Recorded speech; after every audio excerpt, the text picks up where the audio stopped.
मेरी पत्नी हर रोज़ मेरी बहन के कमरे में सोने की ज़िद करती थी और जब मैं उसे छूने की कोशिश करता तो मुझसे दूर हो जाती, जबकि मेरी बहन के सामने आते ही मानो उसे दुनिया की सारी खुशी मिल गई हो। आखिर मेरी पत्नी मेरी बहन के कमरे में जाकर करती क्या है? इसी बात का पता लगाने के लिए एक दिन मैं उन दोनों के कमरे में छुप गया। उसके बाद जो मैंने देखा उसे देखकर तो मेरी रूह काँप गई, क्योंकि मैंने देखा कि मेरी बहन तो मेरा नाम रितेश है। मैं और मेरी छोटी बहन अपने माता-पिता की 2 ही संतानें थीं। मेरे पिताजी एक सरकारी नौकरी से रिटायर हुए थे। अच्छी ज़मीन जायदाद होने की वजह से हम लोगों को कभी भी धन की कमी नहीं हुई और हमारी पढ़ाई-लिखाई में भी कोई कमी नहीं आई। पिताजी के पास पैसे होने की वजह से हमें अच्छे कॉलेज में एडमिशन मिलता गया और हम लोगों की पढ़ाई पर अच्छे रुपए लगते। मैं तो अपनी पढ़ाई पूरा कर चुका था और अब नौकरी की परीक्षा भी देने लग चुका था। लेकिन मेरी बहन का भी ग्रेजुएशन में ही एडमिशन हुआ था और अब मेरी शादी का जिक्र होना शुरू हो गया। अब तो रितेश की उम्र हो गई है और उसकी पढ़ाई भी पूरी हो गई है। अब तो उसकी शादी कर देनी चाहिए। शायद माँ पिताजी भी यही चाहते थे। तभी एक दिन मैं अपने कमरे में बैठा था, मेरी माँ ने आकर कहा कि रितेश तुम्हारे लिए एक लड़की पसंद करने जा रहे हैं। अगर तुम्हारा किसी लड़की के साथ कोई रिश्ता है तो हमें बता सकते हो, हमें कोई आपत्ति नहीं होगी। लेकिन मैंने माँ से मना कर दिया कि मुझे तो आज तक कोई भी लड़की पसंद नहीं आई। जो आप लोग पसंद करोगे मेरे लिए तो वही सही रहेगी, क्योंकि मैं आज तक किसी भी लड़की को नज़र उठाकर नहीं देखा था और ना ही मैंने कभी किसी लड़की के अंदर अपना इंटरेस्ट जताया था, क्योंकि अक्सर मैं सिर्फ पढ़ाई में ही लगा रहता था।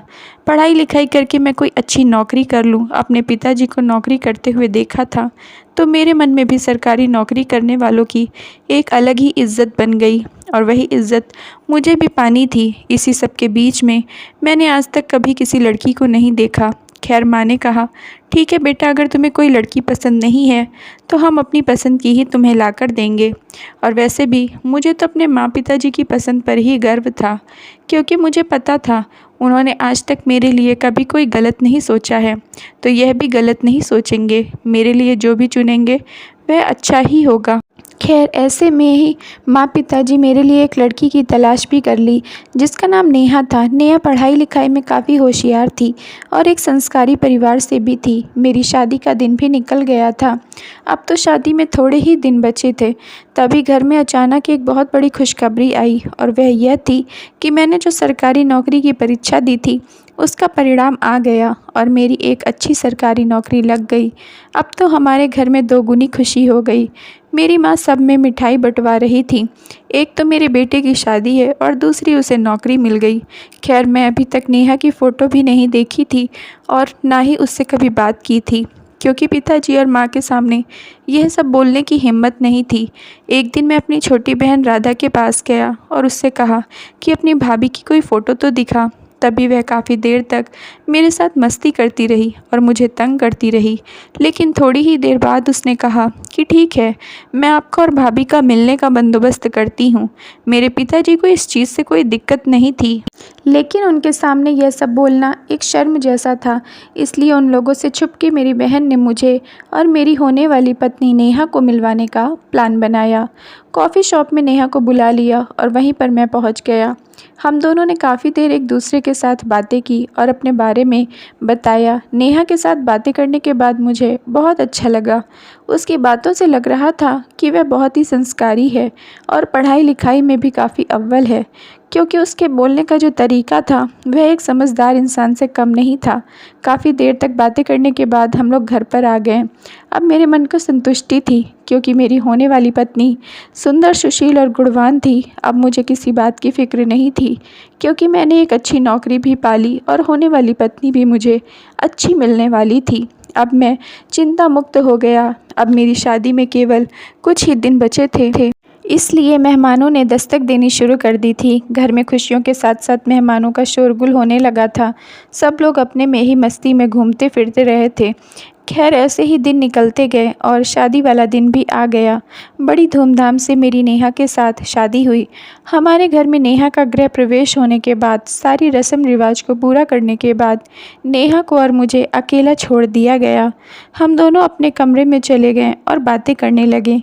उस दिन मुलाकात के बाद हमारे मन में एक दूसरे के लिए कोई भी शंका तो नहीं थी। लेकिन फिर भी एक दूसरे के बारे में पूछना शुरू कर दिया। और थोड़ी देर बाद बातें करने के बाद जैसे ही मैं नेहा के नज़दीक जाने लगा तो उसने झट से मुझे दूर कर दिया। एकदम से यह देखकर तो मेरी रूह कांप गई। मेरे तो समझ में नहीं आ रहा था कि नेहा ऐसा क्यों कर रही है। आखिर नेहा मेरी पत्नी है और उसके ऊपर मेरा पूरा हक है, लेकिन नेहा ने ऐसा क्यों किया। मेरे मन में तो न जाने क्या क्या सवाल पैदा हो रहे थे। तभी मैंने सोचा कि शायद वह कंफर्टेबल नहीं होगी, इसीलिए मैंने थोड़ी देर से पानी वगैरह दिया और आराम करने दिया। उसके बाद जब नेहा ने कहा कि मैं सोने जा रही हूँ तो मेरा वहम और ज़्यादा बढ़ गया, क्योंकि आज की रात का इंतज़ार किसे नहीं होता। हर लड़की अपने पति के साथ इस रात को बिताना चाहती है, लेकिन मेरी पत्नी तो अलग थी। उसने तो मुझे अपने पास आने नहीं दिया। मैंने नेहा से कहा कि क्या हुआ नेहा, तुम्हारी तबीयत तो ठीक है ना। वह बोली हाँ मेरी तबीयत ठीक है, बस थकावट की वजह से मुझे नींद आ रही है। तभी मेरे मन में ख्याल आया कि हो सकता है शादी की भागदौड़ में पूरी तरह थक गई हो और इन सब के लिए भी तैयार ना हो। मुझे उसके साथ ज़बरदस्ती नहीं करनी चाहिए। खैर मैं उसे तकिया देकर दूसरी साइड में सो गया और मन में सोचने लगा कि मैं खामखा बेवजह परेशान हो रहा हूँ। नेहा तो बेचारी थकावट के मारे इन सब चीज़ों से दूर है। कोई ना, जब इसकी थकावट दूर हो जाएगी तब हम अपने पति पत्नी के रिश्ते की शुरुआत कर लेंगे। यही सोचकर मेरी कब आँख लग गई मुझे पता नहीं चला। दूसरे दिन मैं नेहा के साथ उसके घर पर चला गया था, क्योंकि वहाँ पर उन लोगों ने हमें खाने पर बुलाया था। और खाना वगैरह खाने के बाद शाम का समय हुआ। आज फिर से मैं नेहा के करीब जाने की कोशिश की तो उसने मुझे दूर कर दिया और अपने तकिया और बिस्तर उठाकर बोली कि मुझे राधा के कमरे में सोना है। मैं ऐसा सुनकर एकदम से चकरा गया, क्योंकि नेहा मेरी पत्नी थी और वह मेरी छोटी बहन के कमरे में क्यों सोना चाहती है। मैं नेहा का हाथ पकड़ा और पूछा कि क्या हुआ नेहा, मुझसे कोई गलती हुई क्या। तभी नेहा बोली कि नहीं, आपसे कोई गलती नहीं हुई, बस मैं इस कमरे में खुद को कंफर्टेबल नहीं महसूस करती हूँ, इसलिए मुझे राधा के कमरे में सोने दीजिए। जब मैं एकदम से ठीक हो जाऊंगी तो मैं आपके पास आपके कमरे में आ जाऊंगी। खैर मैं भी उसके साथ ज़ोर ज़बरदस्ती नहीं करना चाहता था, इसलिए मैंने नेहा को राधा के कमरे में जाने दिया कि ठीक है, जब तुम्हें अच्छा लगे तो तुम मेरे कमरे में वापस आ जाना। फिर नेहा राधा के कमरे में चली गई और सवेरे जब उसके कमरे से बाहर निकली तो उसके चेहरे पर एक अलग ही खुशी थी, मानो उसे दुनिया की सारी खुशी मिल गई हो। वह मुस्कुराते हुए चेहरे के साथ बाहर निकली और चाय नाश्ता करते हुए मेरे साथ अच्छे से बातें करने लगी। मेरे मन को संतुष्टि हुई कि शायद नेहा का स्वभाव ऐसा नहीं है, वह शायद उस कमरे में खुद को कंफर्टेबल महसूस ना कर रही हो, इसलिए वह राधा के कमरे में चली गई। तभी तो देखो इसके चेहरे पर कितना सुकून है। मेरे मन में विचार आया कि शायद आज नेहा का मूड भी सही है, इसीलिए वह आज मेरे पास सोने वाली है। हम अपने नए जीवन की शुरुआत करेंगे। लेकिन मुझे कहाँ पता था कि आज फिर से वही सोने वाली है। अब तो मेरी शादी को पूरा 1 महीना हो गया था। मैंने अपनी पत्नी को छूना तो दूर, ठीक से देखा तक नहीं था, क्योंकि जैसे ही शाम का समय होता नेहा खुद दूर होती और अपना बिस्तर उठाकर सीधा राधा के कमरे में चली जाती। शुरू में तो मैं उसकी थकावट का सोचकर उसे जाने दिया। उसके बाद जब उसने बोला कि मैं कंफर्टेबल नहीं हूँ तो भी मैं उसकी बात मान ली। अब तो यह रोज़ का काम हो गया। मुझे तो कुछ समझ नहीं आ रहा था कि नेहा यह सब क्या कर रही है। अब तो मेरे मन में भी अजीब सी उलझन पैदा हो गई। कहीं मुझसे कोई गलती तो नहीं हुई है जिसका बोझ नेहा अपने मन पर लिए घूम रही हो और वह मुझे अपने नज़दीक नहीं आने देती। फिर मैंने सोचा कि आज नेहा से इस बारे में बात करूंगा कि आखिर उसके दिमाग में क्या चल रहा है। और मैं कमरे में जाकर नेहा से पूछा कि आखिर क्या बात है, तुम चाहती क्या हो। हमारी शादी को 1 महीना हो चुका और तुमने मुझे पत्नी का एक सुख भी नहीं दिया। आखिर तुमने मुझसे शादी ही क्यों की जब तुम्हें मैं पसंद ही नहीं। नेहा ने मेरा हाथ पकड़ा और कहा कि किसने बोला आप मुझे पसंद नहीं, बस मैं इन सब चीज़ों के लिए अभी तैयार नहीं। खैर अब तो मेरा गुस्सा 7वें आसमान पर पहुंच गया। आखिर पहुंचे भी क्यों ना। एक लड़के को जब उसकी पत्नी अपने पास में ना आने दे तो उसे क्या महसूस होता है, इसे अब मुझसे बेहतर कोई नहीं जान सकता था। खैर मैं बिना बोले सीधा अपने कमरे पर निकल गया। फिर ऐसे ही दिन निकलते गए। अब तो हमारी शादी को पूरे 4 महीने बीत चुके थे, लेकिन आज तक नेहा का स्वभाव ठीक नहीं हुआ। वह तो वैसे ही बिहेव करती थी जैसे उसने शादी के पहले दिन में शुरू किया था। तभी मैंने सोचा कि अपनी बहन राधा से बात करता हूँ कि आखिर उसके कमरे में नेहा आने के बाद करती क्या है। तभी एक दिन जब नेहा किचन में काम कर रही थी तो मैं राधा के पास गया और उससे पूछा तुम्हारी भाभी तुम्हारे कमरे में आकर क्या करती है, जिसकी वजह से वह सुबह इतना सुकून से उठती है। तभी राधा बोली, नहीं भैया, ऐसी कोई बात नहीं है, भाभी तो आकर सीधा सो जाती हैं। मैंने राधा से कहा, वह तुम्हारे साथ क्या बातें नहीं करती? तभी राधा बोली कि नहीं, ज़्यादा कुछ नहीं, बस थोड़ा बहुत मेरी पढ़ाई के बारे में पूछ लेती हैं, उसके बाद सो जाती हैं और सुबह उठकर सीधा कमरे से बाहर चली जाती हैं। क्या बात है भैया, क्या हुआ, सब ठीक है ना? मैंने राधा से कहा कि तुमसे क्या छुपा है, तुम्हें तो पता है कि शादी के बाद नेहा आज तक मेरे पास नहीं सोई है। तभी राधा कहने लगी कि ऐसा नहीं है भैया, दरअसल भाभी की तबीयत ठीक नहीं रहती, जिसकी वजह से ऐसा व्यवहार करती हैं। जब वह ठीक हो जाएंगी तो आपको कहने की ज़रूरत नहीं पड़ेगी, आप परेशान ना हो। मैं राधा की बातों पर विश्वास कर लिया और सब कुछ जाने दिया। अब तो ऐसे ही दिन निकलते गए। 1 साल हो गया था, हमारी शादी की सालगिरह थी। मैंने एक छोटा सा फंक्शन रखने की सोची, सब मेहमानों को बुलवाया। एनिवर्सरी का केक काटने के बाद मैंने सोचा कि शायद आज नेहा मेरे पास सोएगी और मुझसे बहुत सारी बातें करेगी जो 1 साल में नहीं कर सकी। लेकिन आज फिर वही हुआ जैसे रोज़ होता था। लेकिन अब तो मुझसे रहा नहीं गया। लेकिन मैंने सोचा कि मैं ज़्यादा बखेड़ा नहीं कर सकता, क्योंकि बहुत सारे मेहमान आए हुए हैं। अगर माँ पिताजी को पता चल जाएगा तो वह दुखी हो जाएंगे, क्योंकि नेहा उनकी पसंद है। इसलिए मैं कुछ न बोला, बस अपने अंदर ही सब कुछ दबा लिया। एक दिन ऑफिस में मैंने अपने दोस्त से इस बारे में बात की तो उसने कहा कि मामला तो बहुत गंभीर है, लेकिन इसका हल मेरे पास नहीं है, क्योंकि यह तुम्हारा मियाँ बीवी का मैटर है, इसमें मैं क्या बोल सकता हूँ। उसने सिर्फ इतना कहा कि तुम्हें नेहा से खुलकर बात करनी चाहिए कि उसे तुमसे क्या दिक्कत है। अगर उसे किसी चीज़ से दिक्कत है तो उसकी परेशानी दूर करो और तुम वैवाहिक जीवन शुरू कर सको। तभी मैंने उसकी बात मान ली और सोचा कि आज शाम को मैं नेहा से खुलकर सारी बातें करूँगा। अगर उसे मुझसे दिक्कत है तो मैं उसे आज़ाद कर दूँगा। फिर जब मैं कमरे में आया तो मैंने देखा कि नेहा अपने कपड़े समेट रही थी। मैंने नेहा का हाथ पकड़ा और बोला कि मुझे साफ साफ बता दो, आखिर तुम चाहती क्या हो? अगर मेरे साथ रहना है तो मेरी पत्नी बनकर रहो, अगर नहीं रहना है तो मुझे बता सकती हो। बेवजह के बंधन में बंधने का कोई फ़ायदा नहीं है। नेहा की आंखों में आंसू आ गए। वह बिना कुछ कहे कमरे से बाहर चली गई और सीधा राधा के कमरे में जाकर सो गई। मैं उसके पीछे जाने की कोशिश की, लेकिन फिर मैंने देखा कि आंगन में माँ पिताजी बैठे बातें कर रहे हैं। अगर वह इस तरह से हम दोनों को देखते हैं तो शायद उनके मन में कई सवाल पैदा हो जाते। इसलिए मैं बिना कुछ बोले सीधा वापस अपने कमरे में आ गया और अपना सर पकड़कर बैठ गया। मुझे तो कुछ भी समझ नहीं आ रहा था कि आखिर मेरे साथ क्या हो रहा है। जो शादी से पहले मैंने सपने देखे थे वह सारे चकनाचूर हो चुके थे। मैंने शादी के लिए इसीलिए हाँ की थी कि कम से कम मेरी पत्नी के साथ बातें करके मैं हमेशा अपने मन को हल्का तो कर लूँगा। लेकिन मेरी पत्नी तो मेरी शक्ल तक देखना पसंद नहीं करती थी। आखिर अब मैं क्या कर सकता था?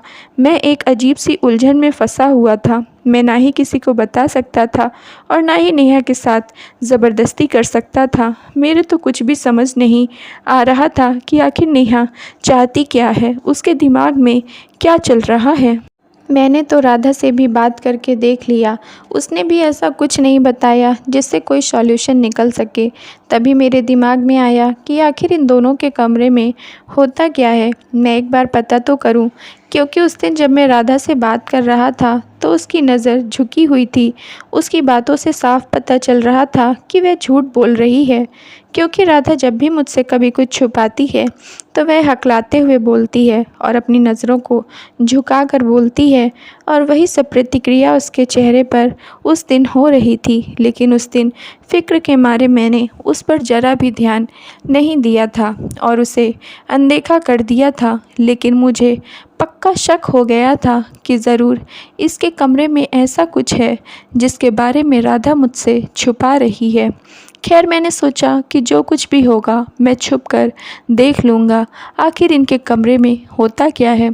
तभी प्लान के मुताबिक एक दिन नेहा के उस कमरे में जाने से पहले ही मैं उनके कमरे में जाकर छुपकर बैठ गया और सोचने लगा कि आज तो दूध का दूध और पानी का पानी हो ही जाएगा कि आखिर इनके कमरे में होता क्या है, मेरी बहन इस तरह क्यों घबरा रही थी। फिर मैं यही सब सोचकर वहीं पर बैठा रहा। थोड़ी देर बाद मैंने देखा कि नेहा कमरे में आती है और कमरे का गेट अंदर से बंद कर लेती है।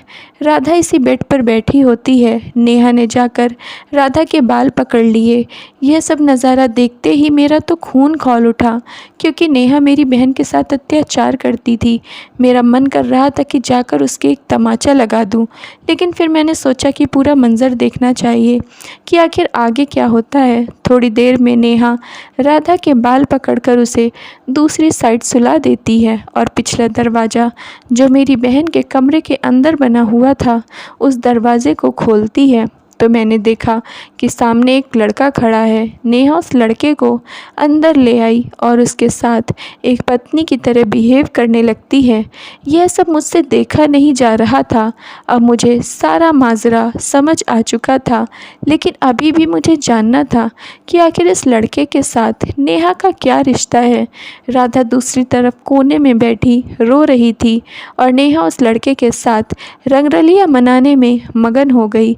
उसे जरा भी शर्म नहीं आ रही थी कि उसकी नंद पास में बैठी है और वह क्या कर रही है। थोड़ी ही देर बाद मुझसे रहा नहीं गया तो मैं झट से उस कोने से बाहर निकल आया। मुझे देखकर वह दोनों घबरा गए। मेरी बहन भी उस कोने से उठ गई।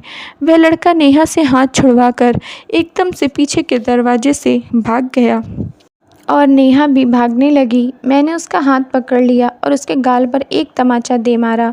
मैंने आज तक किसी औरत के ऊपर हाथ नहीं उठाया था, लेकिन नेहा जो हरकत की थी उसके बाद तो उस पर हाथ उठाना लाजिमी था। मैंने आवाज़ लगाकर माँ और पिताजी को भी वहीं पर बुला लिया। तभी पिताजी और माँ ने आकर कहा कि क्या हुआ, तुम दोनों राधा के कमरे में क्या कर रहे हो। तभी मैंने कहा कि यह सब तो आपकी बहू ही बताएगी। तभी नेहा ने अपने हाथ जोड़ लिया और कहा कि मुझे माफ़ कर दो, दरअसल उसका नाम राहुल है और वह मेरा बॉयफ्रेंड है। मैं उससे बहुत प्यार करती थी, लेकिन मेरे घर वालों ने ज़बरदस्ती मेरी शादी रितेश के साथ कर दी थी। इसी वजह से मुझे उससे दूर होना पड़ा, लेकिन फिर भी मैं उसे छोड़ नहीं सकती थी। इसीलिए शादी के बाद मैं उसे राधा के कमरे में बुलाने लगी, क्योंकि मुझे पता था कि राधा के ही कमरे में पीछे का दरवाज़ा बना है, जहाँ से मैं राहुल को आसानी से अंदर बुला सकती हूँ। और राधा तो ठहरी बच्ची, मैं उसे डरा धमका कर दूर बैठा देती और राहुल के साथ समय बिताती।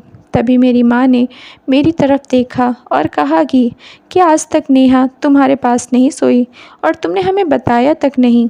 मैंने कहा कि नहीं, मैं तो बस इसीलिए नहीं बताया कि आप लोगों की पसंद थी नेहा और आप लोगों को दुख ना हो, इसलिए मैं हर बार इस बात को अंदर दबाता रहा। अब तो नेहा ने जो हरकत की थी उसके बाद तो हम लोगों को उस पर शर्म आ रही थी। नेहा बार बार हम लोगों से माफ़ी मांग रही थी, लेकिन उसने जो गलती की थी वह माफ़ी के लायक नहीं थी। अगर वह किसी लड़के से प्यार करती थी तो वह मुझे खुलकर बता सकती थी, मैं उसकी मदद ज़रूर करता। लेकिन उसने तो मुझे इतने दिनों तक बेवकूफ़ बनाकर रखा और मेरी छोटी बहन पर जो इतनी मासूम थी उस पर इतने अत्याचार किया। वह अलग। मैंने झट से नेहा के घर वालों को बुलाया और उसे उसके घर वालों के साथ भेज दिया। अब मैं धोखे से बाहर नहीं आ पा रहा था कि मैं कैसी लड़की से शादी कर लिया जो इतनी बेवफा और धोखेबाज थी। खैर, मेरी छोटी बहन और मेरे माँ पिताजी ने मुझे संभाल लिया। इसके बाद मैं अपने जीवन की नई शुरुआत कर लिया और अपनी अच्छी सी नौकरी करने लगा। कुछ सालों बाद मेरे घर वालों ने मेरा फिर से एक लड़की के साथ रिश्ता कर दिया जो नेहा से लाख गुना अच्छी थी। उसने मुझे इस तरह से पत्नी का सुख दिया और मेरे हर सुख दुख में साथ खड़ी रही। ऐसी जीवन संगिनी पाकर मैं बहुत खुश हूँ। अब मैं हंसी खुशी अपने परिवार के साथ अपनी ज़िंदगी जी रहा था। Thank you friends. अगर आप लोगों को स्टोरी पसंद आई हो तो प्लीज़ लाइक कर दीजिए और चैनल को सब्सक्राइब कर लीजिए।